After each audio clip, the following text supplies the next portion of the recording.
Welcome back दोस्तों, कैसे हो आप लोग। आज मैं एक्सप्लेन करने जा रही हूँ लीजेंड ऑफ द ब्लू सी का 12th एपिसोड। अगर आपने अभी तक मेरे चैनल को सब्सक्राइब नहीं किया है तो प्लीज सब्सक्राइब कर लीजिए। चलिए चलते हैं एक्सप्लेनेशन की तरफ। एपिसोड की शुरुआत पास्ट से होती है, जहाँ दमयोंग सरदार की गर्दन पर तलवार रखे हुए है। तभी पीछे से एक आदमी आता है। वो दमयोंग को गिरफ्तार करने का ऑर्डर लेकर आया होता है, क्योंकि जल परी की वजह से दमयोंग अपने लोगों का सही से ध्यान नहीं रख पा रहा, इसलिए उसको गिरफ्तार करने के लिए बोला गया है। सीन प्रेजेंट में शिफ्ट होता है, जहां पुलिस जॉन जी को भी अरेस्ट कर लेती है। सामने जलपरी खड़ी है, इसलिए जॉन जी कोई तमाशा नहीं करता और चुपचाप पुलिस वाले के साथ चला जाता है। पुलिस वाला जॉन जी को कार में ले जाता है। तभी जलपरी जॉन जी को कॉल करती है। पुलिस वाला उसे फोन नहीं उठाने देता। तभी वहाँ दूसरा पुलिस वाला आता है, जो जॉन जी को देखकर पूछता है, तुम इसके साथ क्या कर रहे हो। वहाँ मा देयोंग का कुछ पता नहीं चल रहा। पुलिस को इन्फॉर्मेशन मिली थी कि वो क्रिमिनल मा देयोंग इसी एरिया में है। उसका नाम सुनते ही जॉन जी को समझ आ जाता है कि जलपरी की जान खतरे में है। वो पुलिस को बताता है कि मा देयोंग मेरा पीछा कर रहा है, मेरी गर्लफ्रेंड वहाँ अकेली है, प्लीज मुझे उसे कॉल करने दो। पुलिस वाला परमिशन दे देता है। जॉन जी जलपरी को कॉल करके कहता है, मुझे कोई काम आ गया है, तुम घर चली जाओ और ज्यादा देर मत करना। जलपरी कहती है, सामने ही एक टैक्सी खड़ी है, मैं उससे घर चली जाती हूँ, और टैक्सी में जाकर बैठ जाती है। जॉन जी अभी उसे फोन कट करने के लिए मना करता है। तभी जलपरी ड्राइवर को देखकर पहचान जाती है, वो वही क्रिमिनल है, क्योंकि उसने वही कैप पहन रखी थी। जॉन जी को इशारा करती है, वो नामसार की तरफ जा रही है। फिर कॉल डिस्कनेक्ट हो जाती है। जॉन जी पुलिस को सब कुछ बताकर नामसार की तरफ चलने के लिए कहता है। दूसरी तरफ जलपरी टैक्सी में बेहोश पड़ी है। क्रिमिनल ने उसे बेहोशी का इंजेक्शन लगाया है। जॉन जी पुलिस को हर जगह चेक पॉइंट लगाने के लिए कहता है। अब मा देयोंग दूसरा रास्ता पकड़ लेता है, जहां पुलिस नहीं होती है। वो रास्ता जॉन जी भी जानता है, क्योंकि वो बहुत बार वहां से भागा है। पुलिस भी उसका पीछा करती है। उसी रास्ते में एक पुराना हॉस्पिटल था, जिसमें कभी मा देयोंग का इलाज हुआ था, लेकिन अब वो बंद हो चुका था। मा देयोंग जलपरी को उसके अंदर ले जाता है। उसे टेबल पर लिटाकर एक टंकी में पानी भर रहा होता है।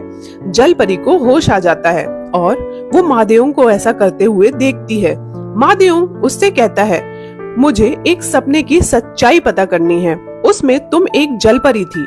इस पानी में डालकर मुझे पता चल जाएगा कि तुम सच में जलपरी हो या नहीं। उधर जॉन जी और पुलिस वाले पीछा करते करते उस हॉस्पिटल में पहुंच जाते हैं। सीन जलपरी पर शिफ्ट होता है। वो मा देयोंग से कहती है, मुझे नहीं पता कि तुमने सपने में क्या देखा, लेकिन अगर मैं तुम्हारे सपने में जलपरी थी तो मैं तुम्हें बता दूं, अगर कोई जलपरी को छुए तो जलपरी के पास एक ऐसी पावर होती है कि वो उसकी पूरी याददाश्त को मिटा सकती है। अब जलपरी मा देयोंग की तरफ अपना हाथ करती है और कहती है, लो जान लो सच्चाई कि मैं जलपरी हूँ या नहीं। मा देयोंग डरते हुए पीछे हटने लगता है। दूसरी तरफ जॉन जी जलपरी को ढूंढ रहा था। जलपरी उसे मन में पुकारती है, कहती है, मुझे डर लग रहा है, जॉन जी प्लीज मेरे पास आ जाओ। जॉन जी सुन लेता है, तुरंत उसके पास पहुंचकर उसे गले लगा लेता है। फिर बहुत सॉरी बोलता है कि मुझे देर हो गई आने में, मुझे माफ कर दो। हमें दिखाया जाता है मा देयोंग वहां से भाग चुका है। अब जॉन जी भी जलपरी को लेकर घर आता है। उनके साथ पुलिस भी आती है। नामदो और तायो पुलिस को देखकर डर जाते हैं। जॉन जी जलपरी को कमरे में ले जाकर आराम करने को कहता है। फिर पुलिस वालों से बात करने जाता है।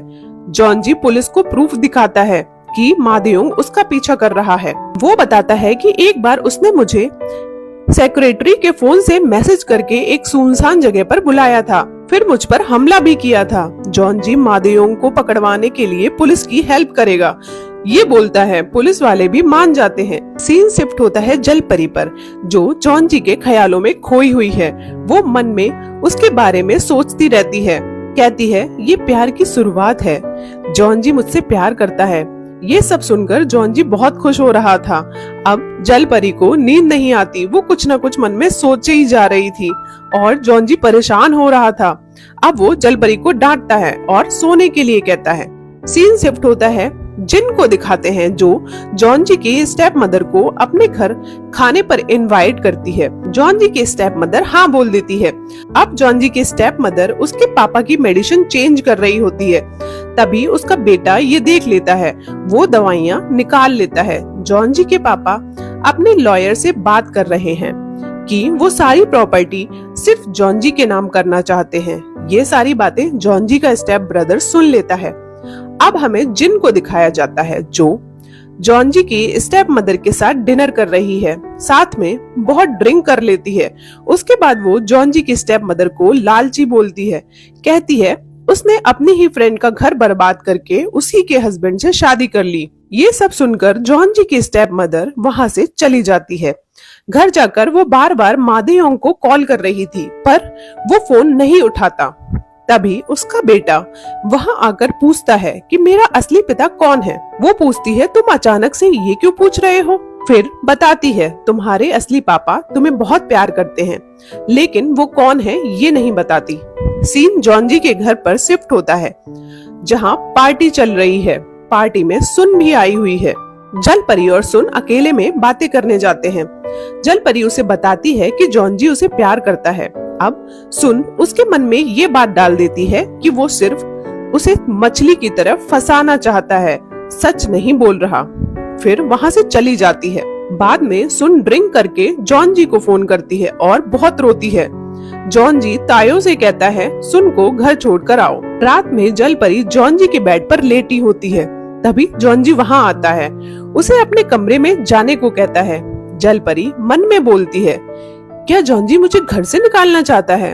अब जॉन जी बोलता है तुम यहाँ सो जाओ, मैं ऊपर सो जाता हूँ, और प्लीज ऐसी बातें मत सोचा करो, अच्छा सोचा करो।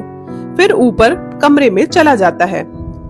जैसे ही सोने की कोशिश करता है, जल परी फिर से सोचना शुरू कर देती है। अब जॉन जी अपने कान बंद करके कहता है आज नहीं प्लीज, मैं बहुत दिनों से सोया नहीं हूँ, आज मुझे सोना है। अब सीन शिफ्ट होता है, हमें जॉन जी की स्टेप मॉम और उसके पापा को दिखाया जाता है जो हॉस्पिटल में आए हैं। वहाँ जॉन जी की माँ भी होती है और जॉन जी के पापा की तरफ देखती है। जॉन जी के पापा को ठीक से दिखता नहीं कि सामने कौन खड़ा है। तभी उसकी स्टेप मॉम वहाँ आ जाती है। वो दोनों वहाँ से निकलने लगते हैं।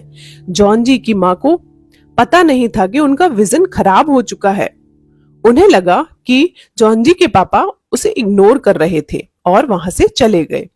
फिर हमें पास्ट का सीन दिखाया जाता है, जहां जॉन जी की मॉम डैड एक साथ बहुत खुश थे। तभी उनकी लाइफ में इस औरत की एंट्री होती है जो जॉन जी की मॉम के साथ स्कूल में पढ़ा करती थी। वो बेचारी बनकर आती है, अपने बेटे को लेकर रोती है, बताती है कि उसने मजबूरी में अपना नाम भी बदलकर कांग स्यू कर लिया है। ये सब बातें बोलकर वो उनकी फैमिली में घुस जाती है। जॉन जी की माँ ने उस समय उसकी बहुत मदद की थी। दूसरी तरफ जॉन जी को दिखाते हैं, उसका स्टेप ब्रदर नशे की हालत में जॉन जी को फोन करता है और बोलता है तुम अपने पापा को प्रोटेक्ट करो और मैं अपनी मॉम को प्रोटेक्ट करूंगा। वो अब तक जॉन जी के पापा को अपना समझकर प्यार करता था, इसलिए केयर भी करता था, लेकिन अब वो बदल चुका है। इसलिए वो जॉन जी को फोन करके वार्निंग देता है। जॉन जी कुछ समझ नहीं पाता, अपने कमरे में जाता है। जल परी को फिर से अपने ही बेड पर देखकर उससे कहता है कि तुमने क्या इस पर कब्जा कर लिया है। वो कहती है मुझे तुमसे कुछ पूछना है। जॉन जी बोलता है पूछो। जल परी मन में सोचती है कि क्या तुम मुझसे प्यार करते भी हो या फिर सुन ने जो कहा वही सच है कि तुम मेरा सिर्फ यूज कर रहे हो, मेरे साथ खेल रहे हो। जल परी इतना सब सोचकर जॉन जी से बोलती है नहीं कुछ नहीं, मुझे कुछ नहीं पूछना तुमसे। पहले आज पूरी रात में इस बारे में सोचूंगी, फिर सुबह होने पर तुम्हें बता दूंगी। ये बोलकर जल परी अपने कमरे में जाने लगती है। तभी जॉन जी उसे रोककर उससे कहता है कुछ मत सोचना और उसे किस कर देता है। फिर ये एपिसोड यहीं खत्म हो जाता है। आगे की स्टोरी जानने के लिए बने रहिए मेरे साथ। मिलते हैं फिर एक नए वीडियो में। तब तक तक के लिए good bye and take care.